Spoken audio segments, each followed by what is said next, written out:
በስመ አብ ወወልድ ወመንፈስ ቅዱስ አሐዱ አምላክ አሜን። ቸሩ መድኃኔዓለም አምላካችን ለአምላክነቱ እንደሚገባ ድንግል እመቤታችን ዕፀ መስቀሉ ያከበራቸው ቅዱሳን ሁሉ ስማቸው የተመሰገነ ይሁን። ስብሐት ለአብ ወወልድ ወመንፈስ ቅዱስ ለዓለሙ ወለዓለመ ዓለም። የቅዱስ ዳዊት መዝሙር 140 ቁጥር 1 አቤቱ ወደ አንተ ጮኽሁ ስማኝ፣ ወደ አንተ ስጮህም የልመናዬን ቃል አድምጥ። ጸሎቴን በፊትህ እንደ ዕጣን ተቀበልልኝ። እጆቼ የሰርክ መስዋዕትን አነሱ። አቤቱ ለአፌ ጠባቂ ለከንፈሮችም ጽኑ መዝጊያን አኑር። ልቤን ወደ ክፉ ነገር አትመልሰው። አመፃን ከሚያደርጉ ሰዎች ጋር ለኃጢአት ምክንያት እንዳልሰጥ፣ ከምርጦቻቸው ጋርም አልተባበር። በጽድቅ ገስጸኝ፣ በምህረትም ዝለፈኝ። የኃጢአተኛ ዘይትን ግን ራሴን አልቀባም። ዳግመኛ ጸሎቴ ይቅር እንዳትላቸው ነውና፣ ለኃያላኖቻቸው በዓለት አጠገብ ተጣሉ። ተችሎኛልና ቃሌን ስሙኝ። እንደ ጓል በምድር ላይ ተሰነጣጠቁ፣ እንዲሁ አጥንቶቻቸው በሲኦል ተበተኑ። አቤቱ ጌታዬ፣ ዓይኖቼ ወደ አንተ ናቸውና በአንተ ታመንሁ። ነፍሴን አታውጣት። ከሰውሩብኝ ወጥመድ አመፃንም ከሚያደርጉ ሰዎች እንቅፋት ጠብቀኝ። እኔ ብቻዬን እስካልፍ ድረስ ኃጥአን በወጥመዳቸው ይውደቁ። ስብሐት ለአብ ወወልድ ወመንፈስ ቅዱስ ለዓለሙ ወለዓለመ ዓለም። ቸሩ መድኃኔዓለም አምላካችን ቅዱስ ስሙ የተመሰገነ ይሁን። እንግዲህ ለሁለት ቀን ካቋረጥንበት እንመለሳለን እንደ እግዚአብሔር ፈቃድ። ይህንኑ መዝሙር ብዙ ጊዜ ጉባኤ ለማስተማር ስጀምር ከሚሰማን ስሜት አንጻር መቼም ሁልጊዜ በጸሎት ለብቻ ቢጀመርም ግን ጉባኤ ውስጥ ገብቶ እንደገና ይህንኑ ማውሳት የተለመደ ነው። ለምን ቢባል በጉባኤ ሰዓት እሱ ባለቤቱ እግዚአብሔር ባወቀ እግዚአብሔር የማይወደውን ነገር እንዳንናገር፣ እግዚአብሔር የሚወደውን ነገር እንድንናገር ይቺ መዝሙር 140 የሰርክ ጸሎት ትባላለች። ሁሌ ጉባኤያችን የምናደርገው በሰርክ ሰዓት ስለሆነ በዚያው በሀገራችን። ስለዚህ የሰርክ ሰዓት ላይ ሁልጊዜ የሰርክ ጸሎት እያነበብን ለማድረስ እንሞክራለን። እግረ መንገዱን ግን መቼም ሐዋርያው ቅዱስ ያዕቆብ ይህንኑ የመሰለ ዛሬ የትምህርታችን ርዕስ የምናደርገው የተለመደ ቃል ነው፣ ግን እስኪ ምን ማለት እንደሆነ እንድንረዳው አቤቱ ለአፌ ጠባቂ አኑር ሲም እግዚኦ አቃቤ ለአፉየ ብሎ የተናገረውን ቃል አፍን መጠበቅ ምንድን ነው? መቼም አፍን መጠበቅ በዚህ ዓለም ሐዋርያው ቅዱስ ያዕቆብ እንደሚነግረን ለአንድ ክርስቲያን በጣም ከሚከብዱ ነገሮች መካከል እሱ ነው። ቅዱስ ያዕቆብ እንደሚልን የሰውን ልሳን ግን መግዛት የሚቻለው የለም ብሎ ተናግሯልና ዛሬ አንደበታቸውን መግዛት ከቻሉ ቅዱሳን መካከል ታላቁ አባት አባ አጋቶን ዓመታዊ በዓሉ ይከበራል። ዛሬ ቅዱስ መጥራና የአባ አጋቶን ዓመታዊ በዓል ነው። እንግዲህ እግዚአብሔር ባለቤቱ እንደፈቀደ ከዚህ ቅዱስ ሰው ታሪክ ጣዕመ ዜና አንስቶ እግዚአብሔር እንደፈቀደ አንደበትን መግዛት ምንድን ነው የሚለውን ነገር ለማየት ነው። እንግዲህ በዚህ በመዝሙር 140 ቁጥር 3 ላይ አቤቱ ለአንደበቴ ለአፌ ጠባቂን አኑር ብሎ መዝሙረኛው ቅዱስ ዳዊት ጸልዮአል። ከዚያ በሚቀድም ግን እቺውን የመሰለች ኃይለ ቃል በመዝሙር 38 ቁጥር 1 ላይ አስቀምጦ ቆይቷል። ይሄ ቅዱስ ሰው እቤ አቅባፉ የከመይሳት በልሳኔ ሶበ ይትቃወሙኒ ኃጥአን ቅድሜ። ኃጢአተኛ ሰዎች፣ አመፀኛ ሰዎች በፊቴ ሆነው ሲቃወሙኝ እኔስ አንደበቴን እጠብቃለሁ አልሁ፣ በአንደበቴም እንዳልስት ብሎ ተናግሯል። እና አንደበትን መጠበቅ ይቻላል ወይስ አይቻልም የሚል ጥያቄ ካለ አጭር ነው መልሱ፣ ይቻላል። ሁለተኛው ጥያቄ አንደበትን መጠበቅስ ቀላል ነው ወይስ ከባድ ቢሉ፣ አይ በጣም ከባድ ነው። ከባድ ከሆነ እንደምን ይቻላል ቢሉ፣ ጌታችን እንዳስተማረን በቀደም ስንማር እንደተነጋገር ነው በሰው ዘንድ የማይቻል በእግዚአብሔር ዘንድ ይቻላል። በሰው ዘንድ የማይቻል በእግዚአብሔር ዘንድ ይቻላል ማለት ሁለት አነጋገር ነው ያለው። አንደኛው ሰው የማይችለውን እግዚአብሔር ይችላል፣ ያ ማለት እግዚአብሔር ካህሌ ሁሉን የሚችል አምላክ ስለሆነ። ሁለተኛው ነገር ደግሞ የሰው ልጅ እንደ ሰውነቱ አልችለውም ብሎ የሚያስበውን ነገር እግዚአብሔር ካደረበት፣ እግዚአብሔር ከረዳው እንደሚችለው ማሳየት ነው። እንግዲህ ቅዱሳን ብዙ የሚያስደንቅ ነገር በብሉይ ኪዳን መጀመሪያ ስለመቻል ማሰብ፣ ስለመቻል ማወቅ አለብን። መቻል ሰዎች ይቻላል የሚል እንደ ስሎጋን እንደ ምንድነው የሚባለው እንደ መፈክር ሲነገር እንሰማለን። በቆሙ ልነቅፈው አያስፈልገኝም ሰዎች የሆነ ነገር ማድረግ እንችላለን ብለው እንዲያምኑ መጀመሪያ የምታስተምር ቤተክርስቲያን ናት። እና ከቤተክርስቲያን ከሆነ ዘንድ የዚህ ትምህርት መነሻው እንችላለን ብሎ ግን ሰው እችላለሁ ሲል ምን ማለቱ ነው? ምክንያቱም እችላለሁ ብሎ መናገር አበው እንደሚሉት በሁለት ከፍሎ ማየት ይቻላል። ማለት በእግዚአብሔር ረዳትነት ማለቱ ከሆነ ሃይማኖቱን መግለጡ ነው። ሃይማኖቱን መግለጡ ነው፣ ያስመሰግነዋል፣ መልካም አነጋገር ነው። ዝም ብሎ ግን እችላለሁ እያለ ከሆነ ትዕቢት ነው የሚሆነው። ምን ማለት ነው እችላለሁ? ምክንያቱም የሰው ልጅ ሲፈጠር የፈጠረው እግዚአብሔር ነው። አሁን ይሄ ዝም ብሎ በባዶ በራስ ጉልበት ወይ በጠላት መንፈስ ተመርቶ እችላለሁ ብሎ መናገር ዛሬ ሰለጠንኩ ዘመነኛ ነው። መቼም እኔ አንዳንዴ ከሚሰማኝ ስሜት የተነሳ አንዳንዴ ሰዎች አልቅሰው እንደሚወጣላቸው ቢሆን ጭንቅላታችን የተጠራቀመው ሐዘን ሁሉ አልቅሰን ብንወጣ ሁሉ ደስ ይለን ነበር። ለምን ቢባል በውጭው ዓለም ያለውን ድሎት እንደ ትልቅ ነገር ነው የምንቆጥረው እኛ። ማለት የስኬት ሁሉ መለኪያ ብዙ ገንዘብ መያዝ፣ በብዙ ቴክኖሎጂ መከበብ፣ በዝና ማማ ላይ መውጣት፣ እነዚህን የስኬት መለኪያ አድርገው ሰዎች ባጋንንት መንፈስ ተመርተው አስቀምጠውልናል። ይህን ነገር ደጋግመን ከመናገራችን የተነሳ ሊናገሩ ሲሉ እንኳን ይሰለቻል ከውስጥ የህመም ስሜት አለው። ለምን ቢባል እንደዚህ ብለን ስንናገር አብዛኛው ሰው ደስተኛ አይሆንም። እንዲያውም ሰዎች ስም ያወጡልናል እንዴ ከነቀፌታ በቀር ምንም አታውቅም ይለናል። ለምሳሌ አሁን እናንተን ምንም መልካም ማትሰሩ ከሆነ ወይም እግዚአብሔር ከእናንተ ጋር ከሌለ ለምን አመሰግናችኋለሁ? 24 ሰዓት በሚነቀፍ አሁን ዓለም ምኗን የሚመሰግነው? አሁን ሰዎች ለምሳሌ ቴክኖሎጂ የሰሩ ሰዎችን ለምን አታደንቃቸው ይሆናል? ለምን ነው ማደንቃቸው? ሞባይል የሰራውን ሰውዬ በመጀመሪያ እንዳደንቀው እንዴት እንደሰራው ማወቅ አለብኝ። የችሎታውን መጠን አይደለም ማወቅ የምፈልገው፣ ማን ነው ይሄንን ችሎታ የሰጠው? አሁን አስቡት፣ ዝም ብላችሁ አስባችሁ ታውቃላችሁ? የሰው ልጅ ከመሬት ተነስቶ መንኮራኮር አያመጥቅም። ሌላውን ነገር ተውትና ይሄ ነገር በሰው ጭንቅላት የሚሰራ ነው ይብላችሁ ካሰነ ለምሳሌ ቴሌቪዥን አለ አይደል?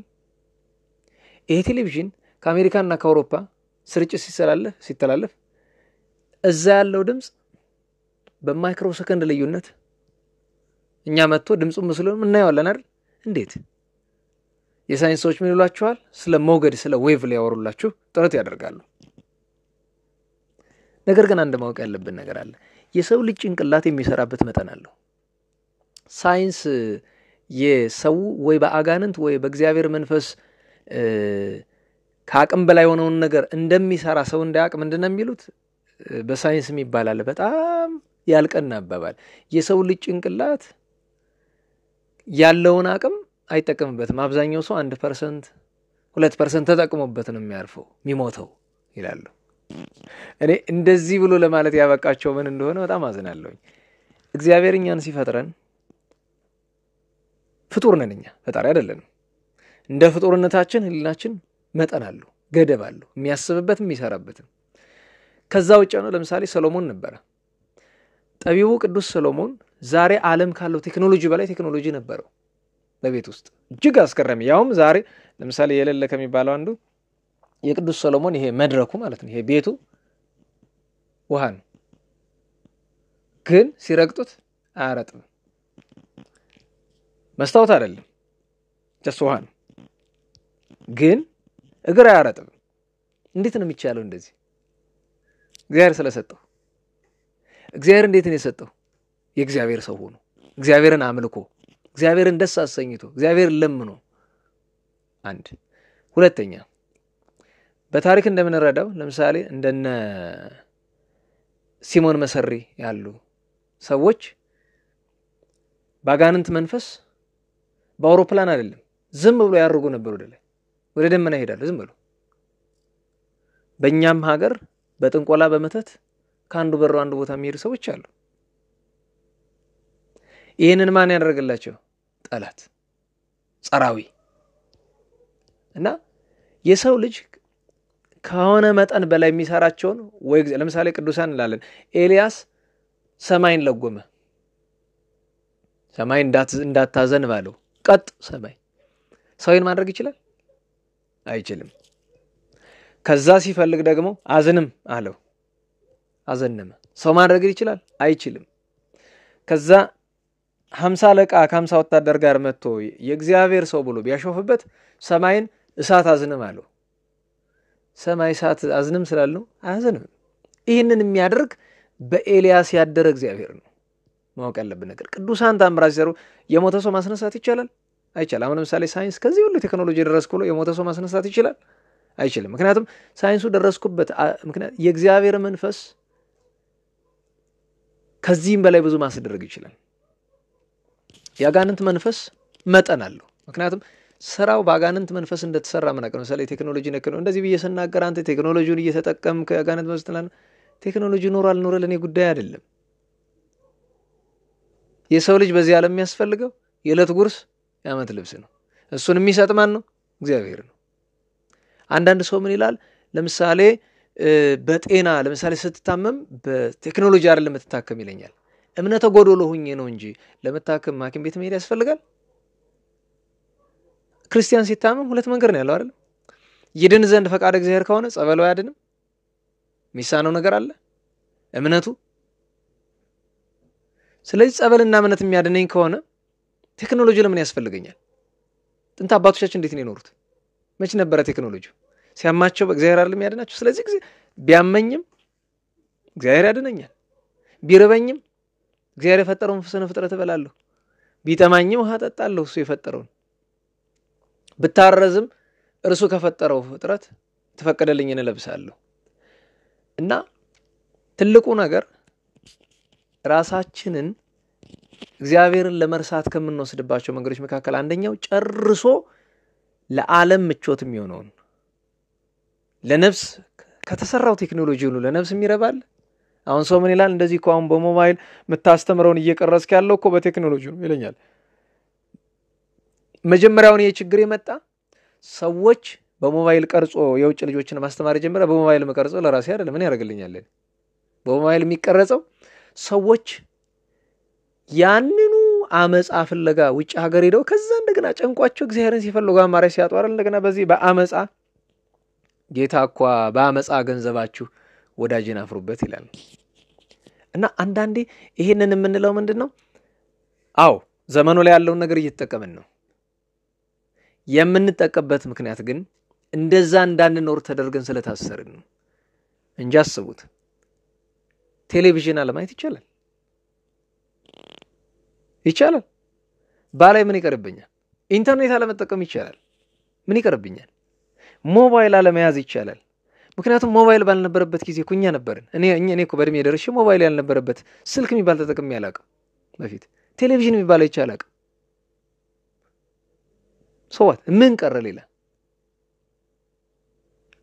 አባቶቻችን እንደኖሩት መኖር ማን ይከለክለናል ያቀተናል ልዩነቱ ምንድነው የስጋ ምቾቱ ይቀንሳል የስጋ ምቾቱ ይቀንሳል አንድ ሰው አዲስ አበባ ተቀምጦ ከጎንደር የሚሰጠውን ትምህርት በቀጥታ ስርጭት ይከታተላል አይደል ነገር ግን ያን ቃል እግዚአብሔር አዲስ አበባ ላይ እንኳን ለምሳሌ እግዚአብሔር ቃል የሚያስተምር ሰው የለም ብንል እንኳን ያ ሰው ያን ቃል ለማግኘት የግድ ጎንደር ድረስ መምጣት አለበት መኪና የለም ካልን ደግሞ በእግር ለምሳሌ መምህራችን እንተለ ስላሴ በቀኝ ያቆማቸው አዲስ አበባ ጉዳይ ሲኖራቸው በእግራቸው ነበር የሚመጡ እንዳውኑ ዘመን በአመት 300 ጊዜ መምጣት አይቻል ይሆናል እንጂ ግን ይችላል እና ምን ለማለት ነው ዋናው ትልቁ ነገር እንዲያው ቅዱሳን ይቻላል ስንል በእግዚአብሔር ኃይል ከሆነ ትክክል ነው ካልሆነ ግን ይቻላል ስንል የሰው ልጅ ጭንቅላቱ መጠን አለው ገደብ አለው አንዳንዴ ሰዎች እገሌ ስማርት ነው የተለየ ጭንቅላት አለ ተብሎ በአለም ታሪክ የሚነገርላችሁ ሰዎች አሉ ከነ ጋሊሊ ጀምሮ እንደ አሁን በቅርብ ዘመን እስከነበሩት እስከ አልበርት ኤንሽታይን እና ሲግመንድ ፍሮይድ እና አይዛክ ኒውተን እነዚህ የምንላቸው ሰዎች ከሰው የተለየ ጭንቅላት ያላቸው ናቸው ብዬ አላምንም እኔ ሰው ይፈልገው ማመን ይችላል ከሰው የተለየ ጭንቅላት ስላላቸው አይደለም የሆነ አካል የተለየ ነገር ስለሰጣቸው ነው ማለት ሰው ሲፈጠር ምን ማለት ነው አንዱ ከሌላው ሰው የተለየ ጭንቅላት ይዞ ይወለዳል ብዬ አላምንም እኔ የሰው ልጅ ጭንቅላቱ ሁለት መንገድ አለው መንገድ አንድ ከማንበብ ከጥረት የሚገኝ ነገር አለ። ይሄ የልምድ ነገር ትምህርት ይባላል እሱ አይደለም እንደሱ ይገኛል። ሁለተኛ እግዚአብሔርን ደጅ ከመጥናት አባቶቻችን ለምሳሌ የአባ ሕርያቆስን የአባ ጊዮርጊስን የቅዱስ ያሬድን ተረክን አይደለም። ዕውቀት ያልነበራቸው ሰዎች በኋላ ግን በጣም ሊቆኑ ለምን? እግዚአብሔር ስለሰጣቸው ነው። በተፈጥሮ ጭንቅላታቸው የተለየ ስለሆነ አይደለም። እንደገና በስጋው ዓለም የምንላቸው ሰዎች ደግሞ ከአምልኮተ እግዚአብሔር የወጡ ሀልዎተ እግዚአብሔር እነዚህ የምንላቸው ሀልዎተ እግዚአብሔር የካዱ ሰዎች አይደሉ። ሀልዎተ እግዚአብሔርን ስለካዱለት ሌላ አካል የሚያደርግላቸው ነገር አድርጉላቸዋል። ስለዚህ ይቻላል ብለን ስንል ጥንቃቄ ማድረግ አለብን ለማለት ነው። ለሁሉም ይሄን ሁሉ ያነሳሁት ለምንድን ነው? አንደበትን መግታት ይገባል ወይ? አዎ። ይቻላል ወይ? አዎ። ቀላል ነው አይደለም፣ ከባድ ነው። እንዴት ነው የሚቻል ታዲያ? አንደበትን ለመግታት የሚያስችል የእግዚአብሔር መንፈስ ካደረብን ነው። ስለዚህ አንደበታችንን ለመግታት ምን እናድርግ ለማለት መጀመሪያ የአንደበትን ጉዳት ባጭሩ መመልከት ይገባል። አንደበታችን ምንድነው የጎዳን? ለምሳሌ አባታችን ታላቁ አርሳኔው ዛሬ የምናከብረው የአባታችን የአባ አጋቶን ጓደኛ ነው። ሁለቱም የሚታወቁ በዝምታቸው ነው። አንደኛው 30 ዓመት ድንጋይ ጎርሶ ኖሯል። ዛሬ የምናከብረው አባ አጋቶን ማለት አንደበትን መግታት ምን ያክል ከባድ እንደሆነ በነገራችን ላይ ፈረንጆቹ 3 ዓመት ነው የሚሉት፣ በእኛ ቤተክርስቲያን ነው 30 ዓመት የሚባለው። ፈረንጆቹ 3 ዓመት የሚሉት ይመስለኛል ጨርሶ ሳያወጣ የጎረሰባትን ነው። ከዛ በኋላ ግን አስፈላጊ ነገር ሲኖር እያወጣ ይናገር ነበር። አስፈላጊ ነገር ከሆነ ለምሳሌ አባታችን ቅዱስ አጋቶን በበዓቱ እያለ ሊፈትኑት መጡ መነኮሳት። አንዳንድ ታሪክ ላይ አጋንንት ናቸው ይላል ታሪኩ፣ መደበኛው ታሪክ መነኮሳት ይላሉ። ሊፈትኑት መጡና እንግዲህ አባ አጋቶን በአርመሞ ነው የሚታወቅ፣ በዝምታ አንደበትን በመግራት አንተ ትዕቢተኛው አጋቶን ነህ ብሎ አሉት። ድንጋዩን ሳብ አድርጎ አውጥቶ አዎ እኔ ነኝ አላቸው። አነጋገሩ አይገልጠውም። እሱ ትዕቢተኛ አይደለም በእውነቱ፣ ግን ቅዱሳን ትሑታን ናቸውና ትዕቢተኛም ሲሉት ያችን ድንጋይ አውጥቶ አዎ ትክክል ናችሁ እኔ ነኝ አላቸው። እንደገና ትንሽ ቆዩና አንተ ለፍላፊው ከንቱ ነገርን የምታወራው አጋቶን ነህን ብለው አሉት። አሁንም ያችን ድንጋይ አውጥቶ አዎ እኔ ነኝ ብሎ አላቸው። በሶስተኛው ግን መናፍቁ አጋቶን ማለት አንተ ነህ አሉት። ያን ጊዜ አውጥቶ ተሳስታችኋል፣ እኔ መናፍቅ አይደለሁም አላቸው። ከዛ ገርሟቸው ያኛውን ሁለቱን ስንልህ ዝም ያልክ አሁን የመለስክ ለምንድን ነው? ለምን ተቃወምክ ነው ሲሉት ሁለቱ የሥጋ ቁስሎች ናቸው፣ እታገሳቸዋለሁ። ሶስተኛው ግን የነፍስ ቁስል ነው፣ ለዚህ ትዕግስት የለኝም አላቸው። መናፍቅ መባልን አልፈለገም። ይሄም የተገባ ትምህርት ሆኖ አልፏልና አባታችን ቅዱስ አጋቶን እንደዚህ ካንደበቱ አበው ምክር ፈልገው ሲመጡ እያወጣ ለምግብና ለዚያች ሲል ካንደበቱ ያወጣት ነበር። ታላቁ አርሳኔዎስ ወደ 60 ዘመን የሚጠጋ እንደዛ ዝም ብሎ ኖሯል እና አርሳኔዎስን ሊያርፍ ሲል አንድ ጥያቄ ጠይቀውታል። አባታችን ሆይ በዝምታ ምን አገኘ? አንዳንዴ ከመናገር የሚገኝ ጥቅም አለ። ለምሳሌ ሐዋርያት የጠቀሙ በዝምታ አይደለም በመናገር ነው፣ በመስበክ ነው የጠቀሙት። ስለዚህ ምን አገኘ ሲሉት በተናገርኩ መጠን ዘወትር አዝናለሁ፣ በዝምታ ግን አንድ ቀን ጸጸትና ሐዘን ተሰምቶኝ ያውቅም። የዝምታ ሐዘንና ጸጸት የለውም። ከመናገር ግን ሁሌ ጸጸታል። ከመናገር ሲባል ክፉ ከመናገር ብቻ አይደለም፣ በጎ ከመናገርም ጸጸታለሁ። ለምን ይሄንን ማናችን እኔ መድረክ ላይ የቆምን ሰዎች እኔ የሌሎችን አላውቅም። እኔ ሁልጊዜ ካስተማረን በኋላ ጸጸታለሁ። ጸጸቱ በምንድን ነው የሚመጣ? በሁለት መንገድ። አንደኛ ሁሉት ሙሉ ትምህርት 100% ላይሆን ይችላል። አንዳንድ ቃላት አሉ ባላልናቸው ማለት እውነት ስላልሆነ አይደለም፣ እውነት ሆኖ ሲጠቅማል ወይ ምንላቸው ነገሮች አሉ አይደል? ለምሳሌ ቅድም አንድ ወንድም መጥቶ ጥያቄ ጠየቀኝ። የጠየቀኝ ከስብከቱ ላይ ስንናገር ከሰማው ነው እና በጣም አዘንኩ አለኝ። አሰብኩትና የተናገርኩት መፍትሄ የሌለው ነገር ነው። መፍትሄ የሌለው ለምንድን ነው? መፍትሄውን የሚፈልግ ሰው የለም በቤተክርስቲያን መዋቅር ደረጃ እንጂ ግለሰቦች የሚሰሩት ችግር ነገር አይደለም፣ የሚፈቱት ነገር አለ። መዋቅሩ ደግሞ ሊፈታው በሐሳቡም ደረጃ ስላልያዘው፣ ስለዚህ እንደዚህ አይነት አለ። እውነትን እንኳን ተናግሮ ጸጸት አለው። ሁለተኛው ጸጸት ደግሞ ሰው መድረክ ላይ ካስተማረ በኋላ እውነት ከተናገሩ በኋላ ወርዶ መከራ አለው፣ ከሰውም ካጋንንትም።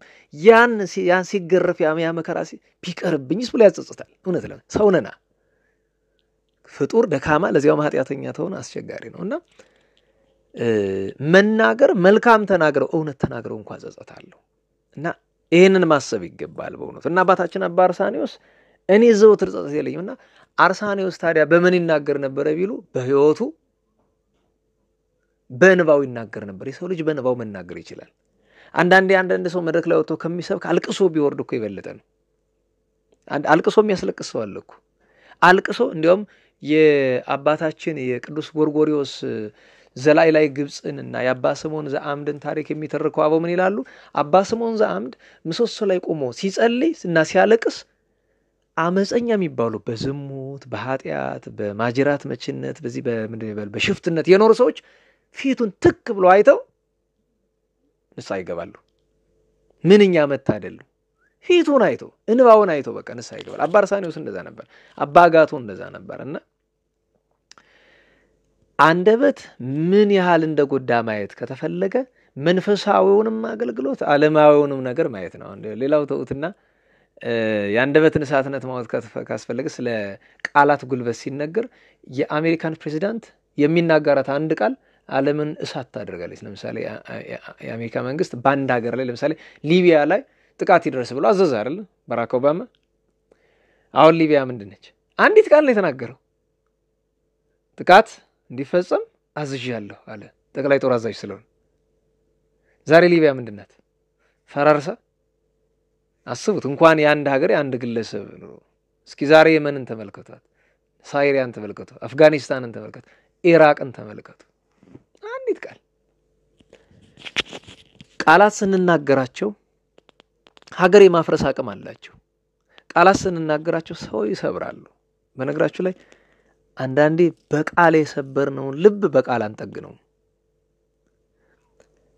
አንዳንድ ቃላት ቅድም እዛ ተቀምጠን የነበርንበት ስፍራ ላይ በጎን ለዛው እንደምስመክረው የነበር አንዱ ነገር ነው ቃላትን ስንናገር እንጠንቀቅ ለምሳሌ ላንዱ ቀልድ ሆኖ ሌላው ተቀልድ ላይሆን ይችላል በተደጋጋሚ እንደምንለው ለምሳሌ ጨምላቃ የሚለው ቃል በአንድ ቦታ ምርቃት ነው በአንድ ቦታ ግን ስድብ ነው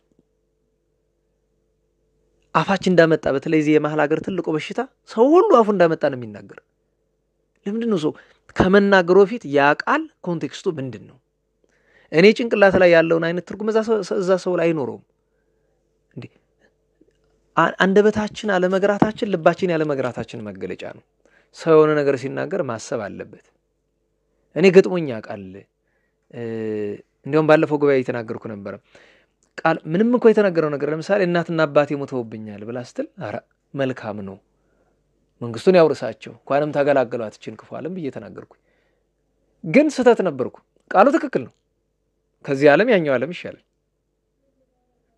ነገር ግን ለልጅቱ ጆሮ ግን ከባድ ነበር እናት አባትሽ እንኳን ሞቱ ነው ያልኳት ማለት ነው በሌላ አነጋገር እንኳንም ሞቱ ብሎላል በዚህ ጠላት እንኳንም እናት አባትሽ ሞቱ እንደሚል ለዛን ይሆንኩባት በጣም ነው ጸጸተኝ መልሼ አላገኘዋትም ደግሞ ጸጸቴን እንኳን ለመናገር እና ፊቷ ሲለወጥ አይቻታለሁ እንደዛ ብዬ ስናገር እና ቃላት እግዚአብሔርንም ያስቀይማሉ ሰውንም ያስቀይማሉ ሀገር ያፈርሳሉ ቤተክርስቲያን ያፈርሳሉ የሰው ልጅን ህይወት ያመሰቃቀላሉ እኔ አንዲት ቃል ሰምቶ ሄዶ ታንቆ የሞተ ሰው አቃለ አንዲት ቃል ያን ቃል የተናገረው ሰው ቀላል መስሎታል ሲናገረው ሄዶ ግን ያኛው ታንቆ ሞቷል ስለዚህ ያኛው ነፍሰ ገዳይ ነው ሰው ገሏል ማወቅ አለበት እና ካፋችን ለምትወጣው ቃል ምንናገረው ትንሽም ይሁን ትልቅ መጠንቀቅ አለብን ሁለተኛው በመንፈሳዊ ዓለም እንመለከታቸዋለሁ አንደበታችን አለመገራቱ የሚታየው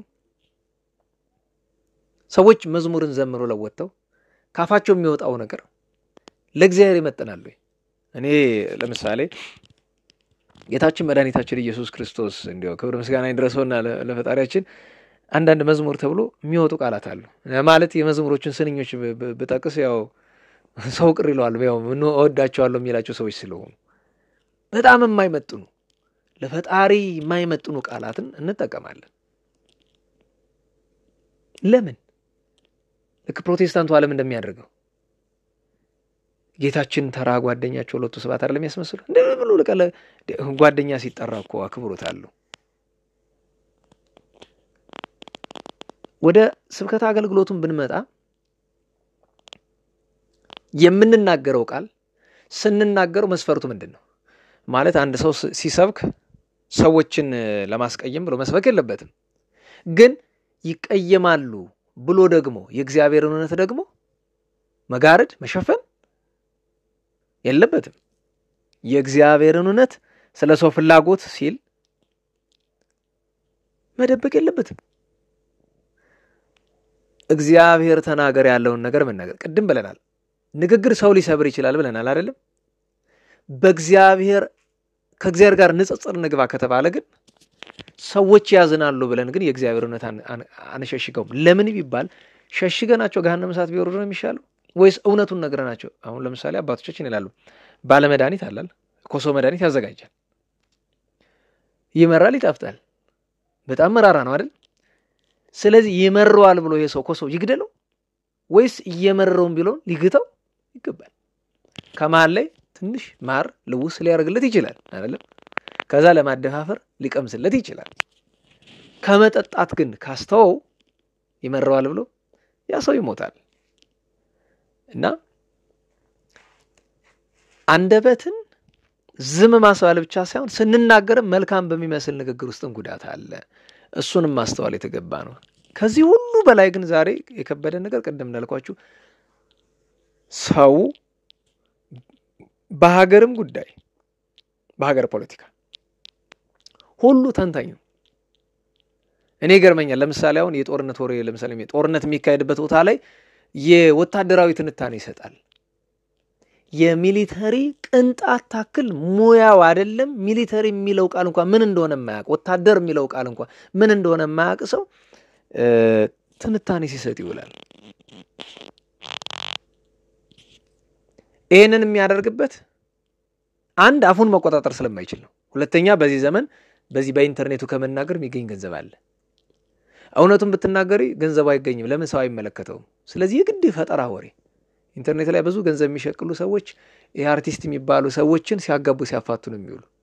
እገሌ የምትባል ሴት ባሏ ተፋታች፣ እነሱ አርቲስት የሚሏት ማለት ነው። እገሌ የሚባሉ ሚስቱን ፈታት፣ እንትናን አገባት፣ እንትናን እንዲያድርጎ ሰለተባት፣ ውሽማ ያዘ ምናምን በቃ ነው እንደዛ።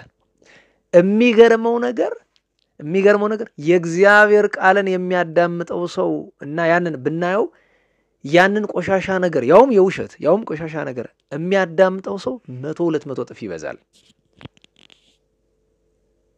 ደግሞ የሚገርመው ነገር እምነቱ ክርስቲያን ነው የሚል ሰው ነውና በሀገር ጉዳይ ሰው የማይገባውና የማያገባው ነገር ውስጥ ገብቶ ሲፈተፍት ይውላል። እሱ ደግሞ የት መጣ? ቤተክርስቲያን ጉዳይ ላይ ዛሬ ሁሉ ተንታኝ ነው፣ ሁሉ አስተማሪ ነው። እዚህ የያዕቆብ መልእክት ላይ ቅድም ያልኳችሁ የያዕቆብ መልእክት ምዕራፍ 3 ላይ ስለ አንደበት እንደሚል ቃል እናገኛለን። አሃዊነ ይላል ወንድሞቻችን ሆይ ወይኩኑ ብዙሃን መምህራን ውስጥ የተከሙ ከመካከላችሁ መምህራን ብዙዎች አይሁኑ አለ። ያስተማሪ ብዛት ለሀገር ጥፋት ነው። ያስተማሪ ብዛት የሚለው እውነተኛ መምህሮች ቢበዙ እንዴት ሀገር ይጠፋል? እንደሆነ እውነተኛ መምህራን እንዴት ብሎ ሊበዙ ይችላሉ? በነገራችሁ ላይ አንድ ጉባኤ ላይ ስንት አስተማሪ ነው ያለው? አንድ ነው አይደል? ሌላው ሁሉ ምንድነው መሆን ያለበት? ተማሪ ነው። ለምሳሌ እኛ ያለንበት ደብረ ብትመጡ 50 ተማሪዎች አሉ። 50 ተማሪዎች እኮ በራሳቸው መምህራን ናቸው። ወይ የድጓ መምህር ይሆናሉ፣ ወይ የቅኔ ይሆናሉ፣ ወይ አዲስ ተምረው ወይ ብሉይ ተምረው አዲስ ለመጡ ይችላሉ። ነገር ግን እዛ እንደ አስተማሪ አያደርጉም። ሁሉም ምንድናቸው? ተማሪ ናቸው። አንድ አስተማሪ ነው ያለው። አስተማሪ ዋናው ከሌሎ ደግሞ ምክትላቸው አለ። አንዱ ምክትል ካለ የምክትሉ ምክትል አለ። እንደዚህ ያለ የሚቀጥለው። እኛ ጋር ግን ሁሉ ተንታኝ ነው። ለቀደም እንደነገርኩ እዛ ሰውጣ እንዲሁ በ15-16 ዓመት የሚጠጉ ሰዎች ምን ብናስለምዳቸው ነው መተው ለምንድነው ልደት አይከበርም ብለ በመድረክ የምታስተምር ብሎ አጠያየቃቸው ልክ አለ አይደል? በእኔ ላይ አለቅነት የተሾሙ ነው የሚመስሉ። በኃይለ ቃል ነው በቁጣ ነው የሚጠይቁኝ።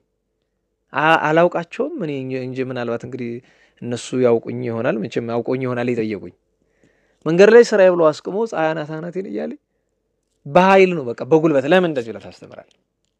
ጥቅስ አምጣ፣ ልደት የሚከለክለን የት ቦታ አለ ምናምን ብሎ መጨረሻ ላይ ምንድን ነበር አማራጭ? እነዚህ ልጆች ሃንድል ማድረግበት የሚይዝበት አቅም አልነበረኝም። ከጤናውም ከምኑም አንፃር ስለማልችል ላስረዳቸው ሞከርኩ ከአቅሜ በላይ ሲሆን አይ ይቅር በሉኝ፣ ይቅርታ አድርጉልኝ፣ በጣም አሞኛል ልሂድ እና እኔ ያስተማርኩት ትምህርት ለምን እንደሆነ በዝርዝር አስቀምጫለሁ።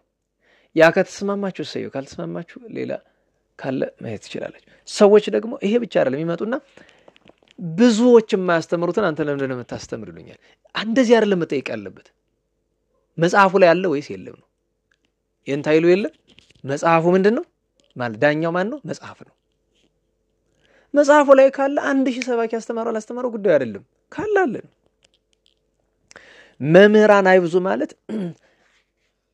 እኔው በጣም ማዝነው ነገር እንደዚህ ዘመን ቤተክርስቲያናችን ሰባኪ በዝቶባት አያውቅም። በዝቶላት አይደለም በዝቶባት አያውቅም። በስተንባታል በጣም የበዛ ነው። ግን የት ነው? ከተማ ላይ። አሁን እዚህ ከመሃል ሀገር ከመጣው በኋላ የአንዱ ደብር ጋር ሄድኩና ልጁን ጠይቁት ሰርክ ጉባኤ አለ አልኩት። የለም አለ። ስብከተ ወንጌል የተቀጠረ የለም ስለው 9 ስብከተ ወንጌል የተቀጠረ ሰው አለ። ግን ሰርክ ጉባኤ የለም። እነዚህ ሰዎች ምንድነው የሚሰሩ? ኧረ እኔ ምን እንደሚሰሩ አላውቅም። ያው በወር መጥተው ደሞዛቸውን ይቀበላሉ አይደል?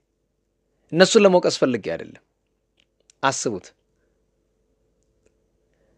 ከዚህ ደግሞ ሲከፋ ስብከተ ወንጌል የሚሰጣል የሚባልበት ቦታ ላይ እንደው ስርዓተ ቤተክርስቲያን ፍትሐ ነገሥት ሰው ሲያስተምር ሰምታችሁ ታውቃላችሁ? እዚህ ለምንድነው ሰው ስለ ፍትሐ ነገሥት የሥርዓት መጽሐፍ ፍትሐ ነገሥት አይደል? መምህራን አይብዙ ማለቱ እውነቱን የማይናገሩ እውነቱን የማይኖሩ አይብዙ፣ እኔን ጨምሮ አይብዙ። አርፈን ብንቀመጥ ነው የሚሻለው። ለዛ ነው ለምን ጽኑ ፍርድ እንደምንቀበል ታውቃላችሁ። አስተማሪ በትክክል ካልሄደ እርሱም ለገሃነም የተዘጋጀ ነው፣ ህዝቡንም ይዞት ነው የሚወርደው። ይሄንን ብሎ ተናገረ። ከዚያ ያይዞ ነው ሁላችን እጅግ እንስታለንና በቃል የማይስት ማንንም ቢኖር እርሱ ስጋውን ሁሉ ደግሞ ሊገታ የሚችል ፍጹም ነው ማለት አንደበቱን የሚገታ ስጋውን ሁሉ በቅድስና ያዘ ነው ማለት ነው። አንደበቱን የገታ ሁሉ ሰውነቱ የተቀደሰ ነው። ያ ማለት አርመሞ ሲባል የክፋት አርመሞ አለ። ለክፋት ዝም የሚል ሰው አለ። እሱን የሚመለከት አይደለም። አያይዞ እነሆ ይታዘዙን ዘንድ በፈረሶች ባፋቸው ልጓም እናገባለን፣ አካላቸውን ሁሉ እንመራለን። አርመሞን በልጓም መስሎ እየተናገረ ነው። ፈረስ ልጓም ከሌለው አገር ያጠፋል።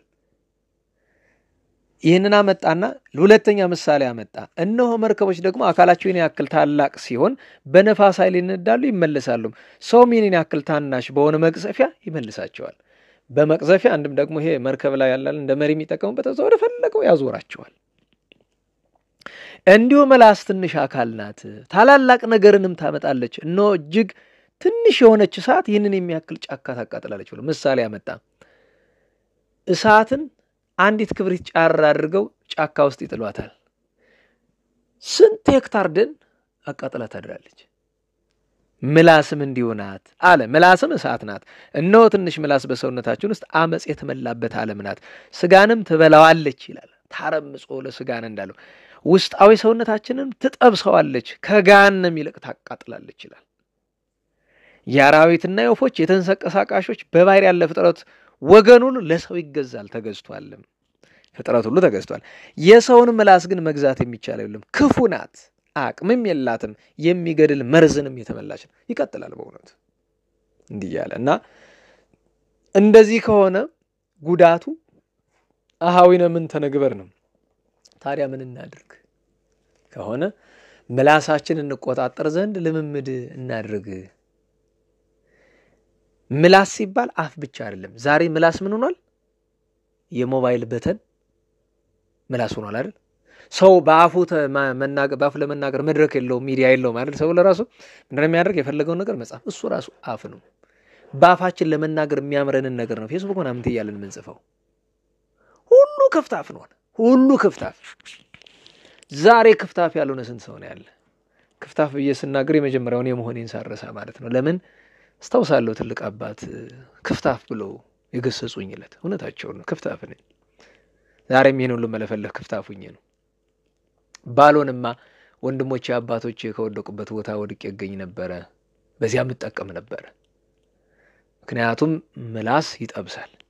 የገዛ ምላስ ባይጠብስ እንኳን እውነት ተነገሩ ለመጥቶ የሚጠብስ ብዙ ስላለና እንዲያው ይችን አይለ ቃል ከሰማንባት ጊዜ ጀምሮ ለአንደበታችን ቅዱስ ዳዊት ተናግሮ የለ ሲመግዚው አቃቤ ለአፉ አንደኛ እግዚአብሔርን ብንለምን አቤቱ ለአንደበቴ ጠባቂና ኖር ወማይጾ ዘአቅም ለከናፍሬ ለአንደበቴ የሚገባውን መዝጊያ ኖርልኝ ይላል።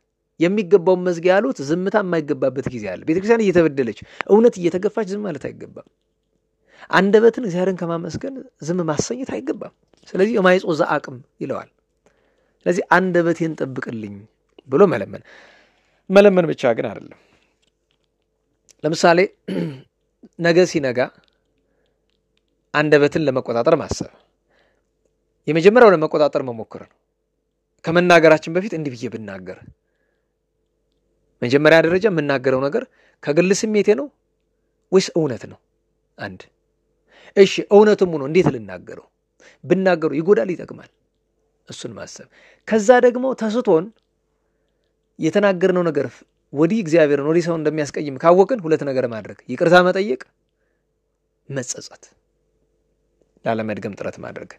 የአንድ ቀን ልምምድ አይደለም፣ የወር የሁለት ወር የዓመት ልምምድ አይደለም፣ በእድሜ ዘመናችን ሁሉ ይኖረን የሚገባ ልምምድ ነው። ይሄንን ልምምድ ካደረጉት ቅዱሳን መካከል አንዱ አባታችን ቅዱስ አጋቶን ነው። አባታችን አባ አጋቶን ቤተክርስቲያን ታሪኩ እንዳስቀመጠችልን አርምሞ ከተባለ ዲዮስቆሮስ ገዳማዊ፣ ታላቁ አርሳኔዎስ፣ ሌሎቹም እንደዚህ በአርምሟቸው በዝምታቸው የሚታወቁ አባቶች አሉ። አብዛኞቹ ቅዱሳን በአርምሞ ነው የሚታወቁት። የዚህ ቅዱስ ግን በጣም ለምን የተለየ ሆኖ ቢሉ አንደኛ ስለ ዝምታ ባስተማሩ ትምህርት ብዛት፣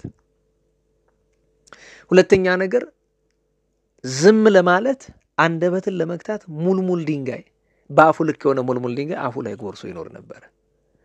መናገር ባለበት ጊዜ ግን ይናገር ነበር። አንዴ ለ3 ዓመት ያን ድንጋይ ሳያወጣው ኖሯል። መናገር ባለበት ጊዜ ግን ይናገራል። ለምሳሌ መነኮሳት ተሰብስበው ፍርድ ይደረጋል። አንድ መነኩሴ ሲያጠፋ ይፈርዳሉ። ልክ አባታችን አባ ሙሴ ጸሊምን አንድ መነኩሴ አጥፍቷልና እንፈርድበት ዘንድ ና ብሎ ላኩበት። ዝም ብሎ ቀረ። ሁለተኛ ላኩበት። በሶስተኛው ሲልኩበት ኬሻ አመጣ፣ የተነደለ ኬሻ አመጣ፣ በዛ ሸዋ ሞልቶ በጀርባው ያፈሰሰው ይመጣል። እና ሲደርስ ምንድነው አባታችን እሱ ነገር አሉት። የኔ ኃጢያት እንዲህ ሞልቶ በጀርባ ሳላዩ እየፈሰሰ በሰው ለፍርድ መምጣት ይገርሙኝ ነው ብላችሁ ሁሉ ማዝ ነው። ይሄ እኮ መንፈስ ቅዱስ ሲዘልፈን ብሎ ተተውይደዋል ሳይፈርዱ። ይሄ አባት በባቱ ነው ሲጸልይ መነኮሳት ተሰብስበው ባልበደለ ወንድም ላይ ክፉ ፍርድ ይፈርዳሉ። አባ አጋቶን የለም እኮ እዛ መጥቶ ከጌታ ወንጌል ዝም ብሎ ማላቸው ድንገት ፍርዱን ከጨረሱ በኋላ ደርሶ ጌታ ይተፍቱ ባድሎ ለገጽ አላ ፍትሐ ጽድቅ ፍቱ፣ ጌታ እኮ እውነተኛውን ፍርድ ፍረዱ ነው ያላችሁ ብሎች ደንግጠው እንደገና አስተካክለዋል። እንደዚህ የሚናገርበት ጊዜ ነበረ።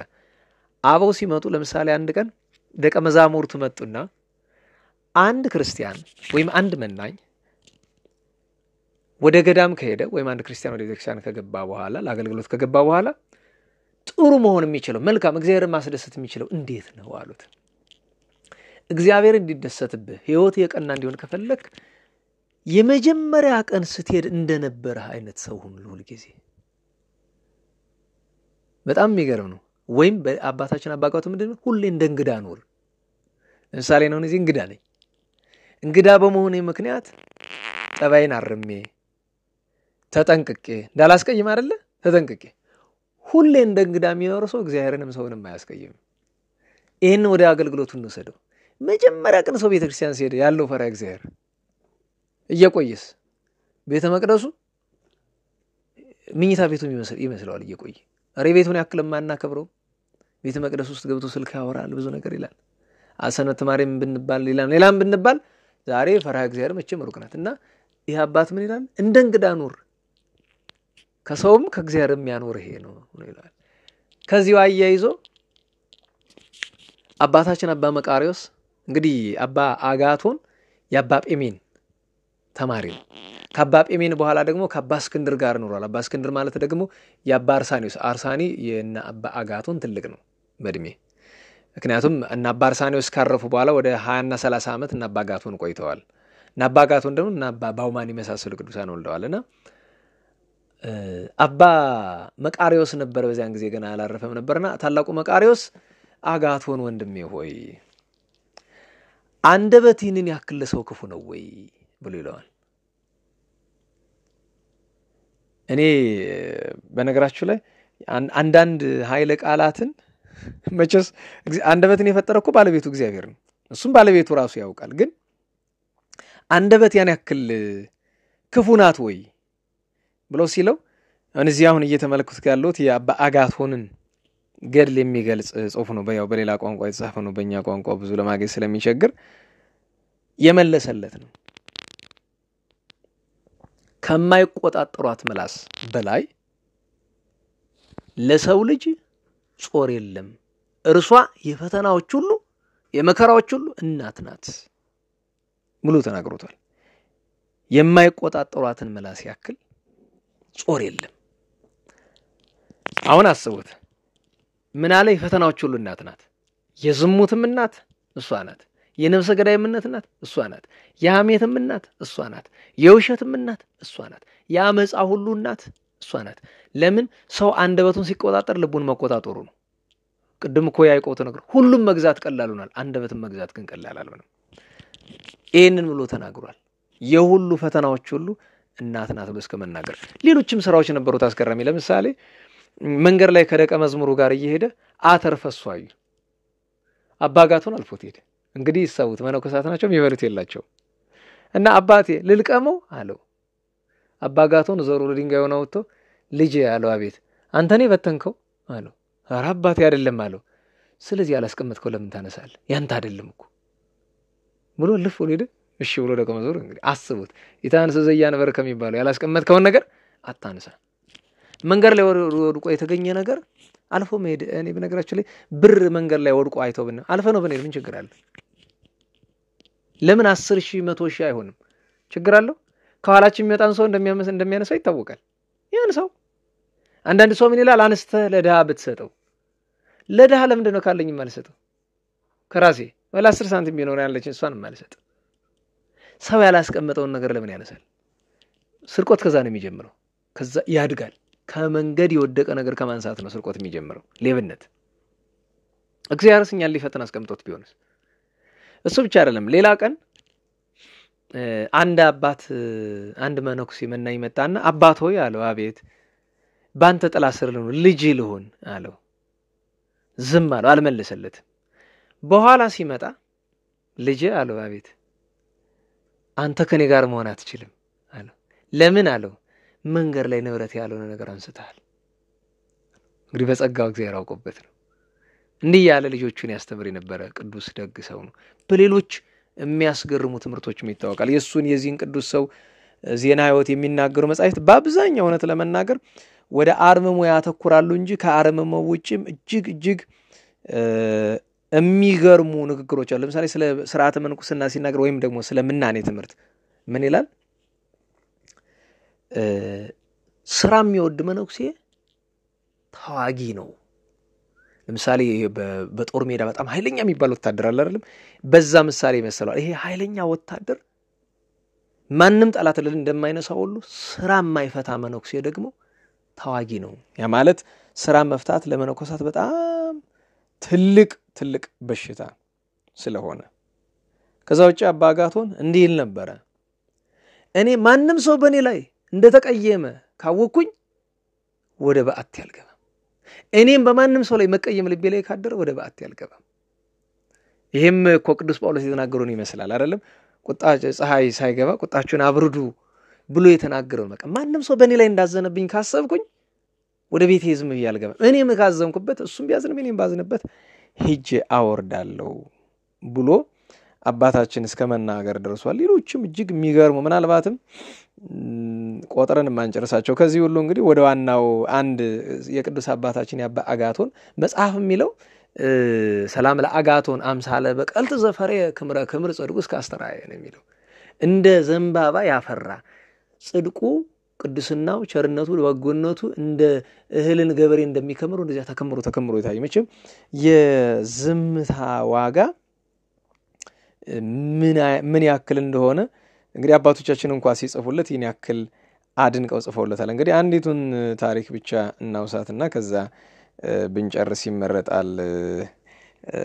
ምክንያቱስ ያው ሰዓት ለመጠቀም ያክል አባታችን ቅዱስ አባ አጋቶን አንዴ እንዲያደረገ ይባላል። እንግዲህ በጣም ስራ ወዳጅ ነው አባታችን አጋቶን። ስራ ይሰራል፣ የሰፋውን እንቅብ ይወስዳል፣ ገበያ ላይ ይሸጣል። ከዚያንን ለነዳያን ሰጡ፣ ጥቂት ለራሱ የምትሆነውን ቁራሽ ነገር ደግሞ ገዝቶ ይመጣል፣ ወይ ለደቀ መዝሙር ያስሸጣል። አንድ ቀን ያንን የሰፋውን እንቅፍ አንድ 5 ይሆናል ይላሉ አባቶቻችን። እንቅፍ ይዞ ወደ ገበያ ሲወጣ ከዛፍ ስር የተቀመጠ የኔ ቢጤ ያገኛል። አካሉ ጉስቁልቁል ያለ የቆሳሰለ ድሃ እና ሲያልፍ ይለምነዋል። እና አባታችን አጋቶን እንቅብ ነው ያዘ፣ ሌላ ምንም የሚሰጠው ነገር የለው ሲለው አይ የምትዘከረኝ ነገር ከሌለ ሰዎች እኔ እንዲዘከሩኝ ተሸከመኝና ወደ ገበያ ወሰደኛለሁ። ባንዱ ትከሻው አንድ እንቅቡን ይዞ ባንዱ ትከሻው ያኔ ቆሰለ ሰው ሳይጸየፈው ተሸክሞ ተወሰደው። ከዛ ከጎና አስቀምጠኝ አለ፣ ከጎና አስቀምጠው። ያ ሰው ቢለምን ምንም የሚዘከረው ሰው ሊያገኝ አልቻለም ጨርሶ።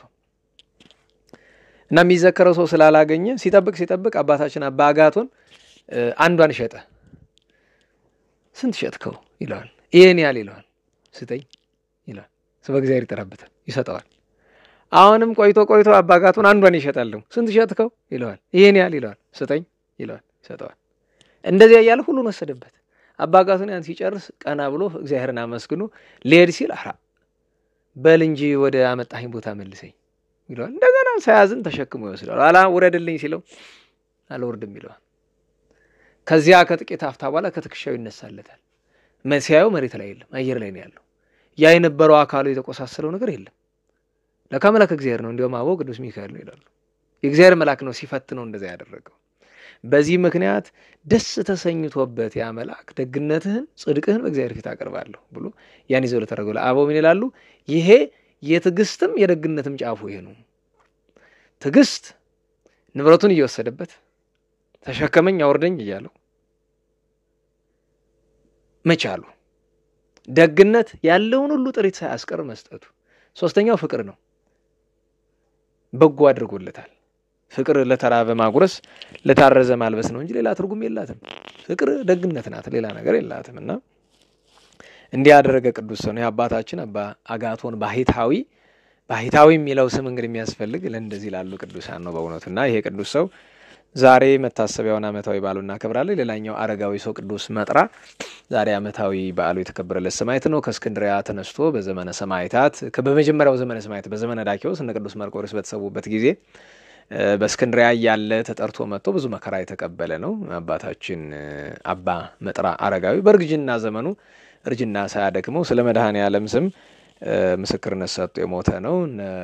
ቅዱስ ባኮስ ካል እነ ቅድስት በላጋያ እነ ቅድስት ሶስና ከልጆቿ ጋር እነ ቅዱስ አባ ሆር ሳልሳዊ ሌሎችም ቅዱሳን አባቶቻችን ዓመታዊ በዓላቸው ተከብሯል። ነገ ብዙ ትሑታን ቅዱሳን እናከብራለን። እነ አባ አትናሲዮስ እነ አባ እልመፍሪያን እነ ቅዱስ ሊዋሪዮስ ዘሮሜ እነ ቅዱስ እስጢፋኖስ ካል እነ አቡነ መዝገበ ሥላሴ ከዛ ውጪ ከኢትዮጵያም ግማደ መስቀሉን ያመጡት አፄ ዳዊትን ጨምሮ ሌሎችም ቅዱሳን ቤተክርስቲያን ሐዋርያው ቅዱስ ቶማስንም ቤተክርስቲያን ነገ ታከብራለችና እግዚአብሔር አምላካችን አንደበታቸውን እንደተቆጣጠሩ አባቶቻችን አንደበታችን እንድንቆጣጠር በቸርነቱ ይርዳን። እንዲያው ሁላችንም በዚህ በምላሳችን ምክንያት ብዙ መከራ መጥቶብናልና ሀገርንም ያጠፋናት በምላሳችን ነው፣ ቤተክርስቲያንንም ያወደምናት በምላሳችን ነው፣ ራሳችንም ያጠፋነው በምላሳችን ነውና እንዲህ ካለው ከሚያወድመው ከሚያጠፋው ነገር እንዲሰውረን ሲመግዚው አቃቤ ላፉ አቤቱ ለአንደበቴ ጠባቄን አኑር ብለን እንለምነዋለን። የለመነውን ሰምቶ ደግሞ ቸሩ መድኃኔዓለም ጸጋውን ክብሩን እንዲያድለን ከመቤታችን